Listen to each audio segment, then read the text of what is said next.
青山绿水环绕，这处山林间的香柚园挺特别。果农张天柱称自己是主人兼代管者，因为许多香柚树各自有认养的主人。你认养一棵的话，有一个保证的那个量给你，就是100斤。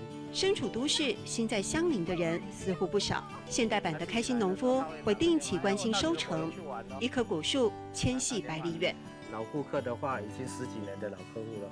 每年到这个时候，他就是会来把那个订单下过来。如果说遇到台风的时候，他就会打个电话说：“哎，今年台风那个香柚有没有影响？”这样他会关心。这让张天柱的责任感更重了。香柚树上结的每个果子都有着别人的托付。就有务农的老人家许下生日愿望，要来这儿看看他认养的树。我是能够把这个提供出来，让人家再把丰收的感觉找回来，这感觉做的也是很有意义。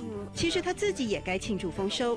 采访这一天，张天柱被告知获得优秀农民奖，21年的辛苦耕耘获得肯定，而开放果树认养的新尝试初步也成功了。让消费者你可以到园里面了解到这生产者的辛劳在哪里，他会肯定到这个你的辛劳，肯定到这个水果的价值在哪里，他会感动。扩大感动元素，体验是必要的。在这里，游客可以爬树采收，而凉亭周边的香柚树在安全范围内自由摘取，让更多人享受田园乐趣。所以现在就可以现吃了。现在就可以现吃了哈！你看我吃给你看，不会什么？会酸吗？溜溜也爽，一点点酸。